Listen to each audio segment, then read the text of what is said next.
आज की कहानी की शुरुआत गरिबन डिस्ट्रिक्ट के मार्केट को दिखाते हुए होती है, जहां दो आदमी लड़ाई कर रहे थे। लड़ाई न जाने कब हाथापाई से चाकू छुरे पर आ गई। पुलिस वालों को समझ नहीं आ रहा था कि अब क्या करें। सिचुएशन एकदम आउट ऑफ कंट्रोल हो गई थी। तभी फोन पर बात करते हुए एक आदमी की एंट्री होती है। उसने फोन पर बात करते हुए इन गुंडों की अच्छे से धुलाई कर दी, जिसका नाम सियोक डू है, जो गरिबन डिस्ट्रिक्ट का एक बहादुर पुलिस वाला है। वो एक केस का इन्वेस्टिगेशन करने गया जहां विक्टिम पर चाकू से हमला किया गया था। विक्टिम भी कोई ऐसा वैसा नहीं, बल्कि वेनम गैंग का मेंबर था, जिस पर यीशु गैंग के लोगों ने हमला किया था। दूसरी तरफ वेनम गैंग का असिस्टेंट सियोंगू फोन पर अपने बॉस संग ताई को बताते हैं कि हम लोग यीशु गैंग से बदला लेने के लिए तैयार हैं, क्योंकि यीशु गैंग के मेंबर ने इनके बंदे को चाकू मारा था। ये लोग हमला करने चल दिए, मगर रास्ते पर पुलिस वाले उन्हें रोक दिए और सियोक ने सबको वापस जाने को कहा, क्योंकि वो नहीं चाहते थे कि शहर में खून खराबा हो। लेकिन किसी ने उनकी बात नहीं सुनी, तो सियोक ने उनमें से एक को जोर से मुक्का मारा। मगर तभी वेनम गैंग का बॉस आ गया और उसने सियोक से बात की, जिसके बाद सियोक यीशु गैंग के बंदे को पकड़ने गया, जिसने वेनम गैंग के बंदे पर हमला किया था। लेकिन एक ने उसे धमकाने की कोशिश की तो उसका प्रसाद उसे मिल गया और जिसे पकड़ने आए थे वो वहां से भागने लगा। उसने सियोक को बहुत भगाया, लेकिन सियोक ने उसे पकड़ लिया, मगर मुजरिम उसे चाकू दिखाने लगा। सियोक ने बड़े प्यार से चाकू देने को कहा, पर वो नहीं माना, तो सियोक ने उसे तारे जमीन पर दिखा दिए। उसे टेंशन हो गई, कहीं यह मर तो नहीं गया। दूसरी तरफ चीनी घुसपैठियों ने वेनम गैंग के एक आदमी को टॉर्चर कर रहे थे, क्योंकि उसने इन चीनियों से कर्ज ले रखा था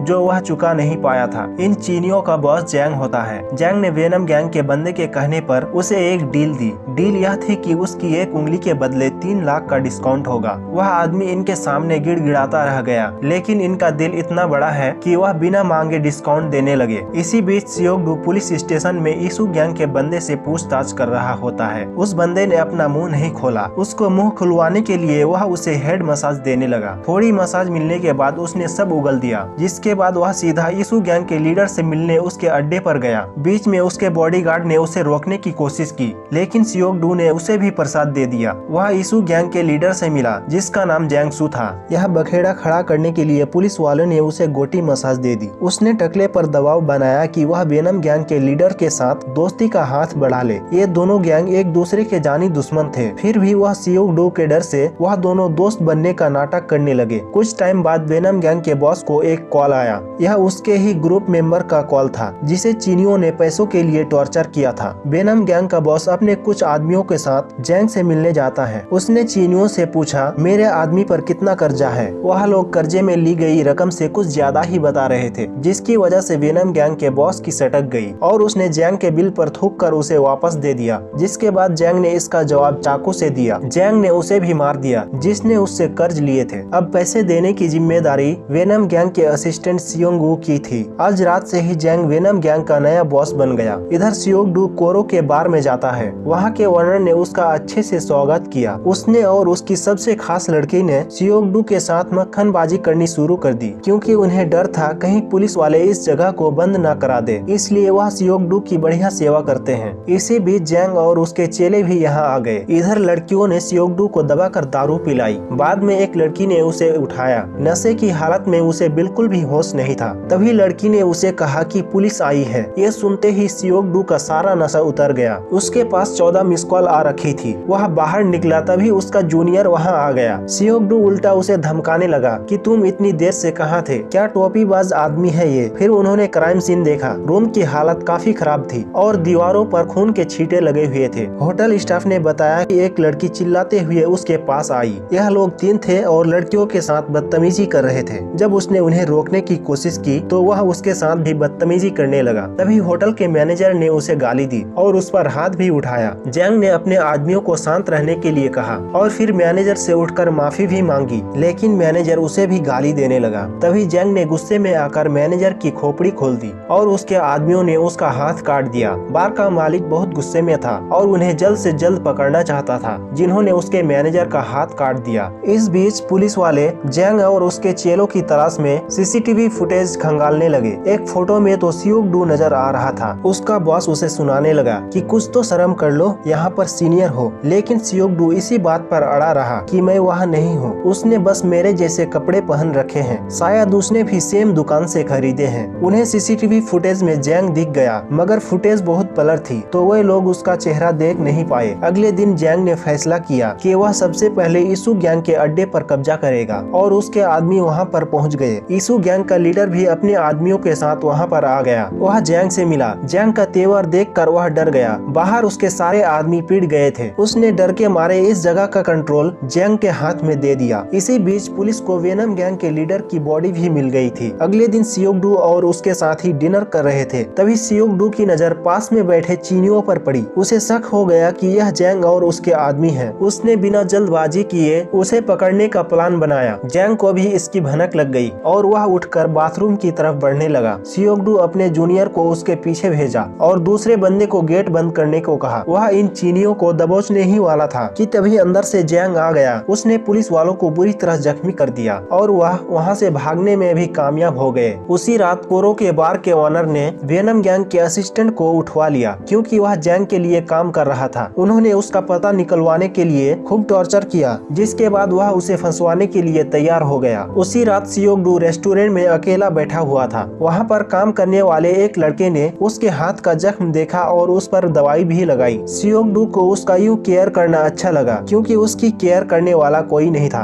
अगले सीन में यीशु गैंग के लड़के जैंग के अड्डे पर हमला कर देते हैं क्योंकि जैंग ने वह प्लेस यीशु गैंग से हथिया लिया था। उन्होंने बड़ी चालाकी से जैंग के आदमियों को फंसा लिया, लेकिन तभी पुलिस आ गई। थोड़ा हाथापाई के बाद दोनों में से एक पकड़ा गया। ससुराल में अच्छी खातिरदारी के बाद भी उसने अपना मुंह नहीं खोला। दूसरी तरफ जैंग यीशु गैंग से बदला लेना चाहता था, इसलिए उसने अपने एक आदमी को भेजा जो यीशु गैंग के बॉस के वेडिंग एनिवर्सरी में पहुंच गया। उसने फायर एक्सटिंग्विशर से सारी लेडीज का मेकअप खराब कर दिया। जब सब बाहर की तरफ भागने लगे तो वहाँ एक आदमी अंदर आ रहा होता है। ये जैंग था जो बदला लेने आया था। वह यीशु गैंग के आदमियों को मारकर उसके बॉस की तरफ बढ़ा। उम्र की लिहाज से उसने काफी डिफेंस किया, लेकिन आखिर में जैंग के हाथों मारा गया। इतना बड़ा कांड करने के बाद जैंग का नाम चारों तरफ फैल गया। अब उसे एक बड़े बिजनेसमैन से 2 करोड़ की डील मिली। उसे बिजनेसमैन के कंपटीटर का गेम बजाना था और वह कंपटीटर कोई और नहीं बल्कि कोरो के बार का ओनर था जो खुद जैंग को मारना चाहता है। डील की बाकी बातें एक रेस्टोरेंट में होती है जहां पर अचानक कोरो के बार वाले आ गए। वेनम गैंग का असिस्टेंट बाहर से ही देख रहा था क्योंकि यह जाल तो उसने ही बिछाया था। तभी जैंग कांच तोड़ के कूद गया। वह कार में बैठकर वहां से भागने लगा। तभी असिस्टेंट ने उस पर हमला कर दिया। अपने जख्मी आदमी की मदद से जैंग ने असिस्टेंट का गेम बजा दिया। सियोक डू और पुलिस अभी भी जैंग के बारे में जानकारी जुटाने में लगे थे। गैंगस्टर्स के बढ़ते प्रकोप को देखते हुए सियोक डू ने आम जनता से मदद मांगी। शुरू में तो उन्होंने मना कर दिया, लेकिन जब रेस्टोरेंट वाले बच्चे ने मोटिवेशनल स्पीच दी तो सब मान गए। आम लोगों को गैंगस्टर की फोटो क्लिक करके पुलिस को इन्फॉर्म करना था, लेकिन चीजें और खराब होने लगी। जैसे ही जैंग के एक आदमी को सजा के लिए चाइना भेजा जाने लगा, रास्ते में पुलिस वाले के पॉकेट से ड्रग्स के एक पैकेट गिरा जिसने टकले का ध्यान खींच लिया। उन पुलिस वालों को ड्रग्स के लिए सप्लायर चाहिए था। टकले ने बोला, इस काम में तो मैं एक्सपर्ट हूँ। इस गैर कानूनी काम को अंजाम देने के लिए पुलिस वालों ने उसे छोड़ दिया, लेकिन तभी हमें पता चलता है यह सब तो सियोक डू का प्लान था जैंग तक पहुँचने के लिए। टकले ने ये सब अपने बॉस को बताया। जैंग उसकी बात मान गया। अगले दिन जैंग के आदमी ने पुलिस को फोन करके मीटिंग की लोकेशन पूछी। इसके बाद वह बताई हुई लोकेशन पर पहुंच गया। इसी बीच जैंग और उसके आदमी कोरो के बार में वहां के ओनर को मारने के लिए वहां पहुंच गए। अब दोनों के बीच लड़ाई शुरू हो गई। तभी जैंग को ओनर दिख गया। वह हाथ धोकर उसके पीछे पड़ गया और थोड़ी देर में बार का ओनर पकड़ा गया। जैंग ने उसे मारने की पूरी कोशिश की, तभी उसे पुलिस की डर से उसे वहां से भागना पड़ा। दूसरी तरफ पुलिस ने टकले और उसके साथियों को पकड़ लिया, लेकिन उनका यह मिशन एक तरीके से फेल हो गया था क्योंकि उन्हें जैंग नहीं मिला। जैंग एक रेस्टोरेंट में पहुंचा जहां पर उसने बिजनेसमैन को फोन लगाया जिसके साथ उसने डील की थी। उसने बिजनेसमैन को बताया कि बार का ओनर मर चुका है, हालांकि वह जिंदा था। जैंग ने उसे तुरंत पैसे भेजने के लिए कहा। डायरी में नंबर नोट करते हुए जैंग को कुछ फोटो दिख गए जो गैंगस्टर्स को फंसवाने के लिए रेस्टोरेंट से खींचे गए थे। ये जानने के बाद जैंग ने अंकल और बच्चे को बहुत मारा। थोड़ी देर में सियोक डू वहाँ पर पहुँच गया क्योंकि बच्चा पिटने से पहले उसे ही फोन लगा रहा था। अंकल जी तो चल बसे थे, लेकिन बच्चा अभी जिंदा था। उसने बच्चे के लिए एम्बुलेंस मंगवाई। बच्चे ने जाने से पहले उसे से बताया कि जियांग चाइना भाग रहा है। इसके बाद सियोगडू ने बिजनेसमैन का नंबर निकलवाया और फिर उससे जियांग को पैसे देने का नाटक करने के लिए कहा ताकि वह पैसे लेकर एयरपोर्ट पहुंच जाए। बिजनेसमैन ने उसे एक कार्ड दे दिया और कहा कि इसी में तुम्हारे पैसे हैं। कार्ड मिलते ही वह तुरंत एयरपोर्ट के लिए निकल गया। सियोगडू पहले से ही वहाँ पर उसका इंतजार कर रहा था। उसने जियांग से पूछताछ की कि तुम टिश्यू पेपर से धोते हो या पानी से, जिसके बाद दोनों के बीच खतरनाक लड़ाई हुई। पुलिस वाले ने गैंगस्टर को पटक पटक कर मारा, बीच बीच में थोड़ा पीटा भी, लेकिन एंड में सियोगडू ने उसके चारों खाने चित कर दिए। उम्मीद है आपको हमारी एक्सप्लेनेशन जरूर पसंद आई होगी। मिलते हैं अगली वीडियो में।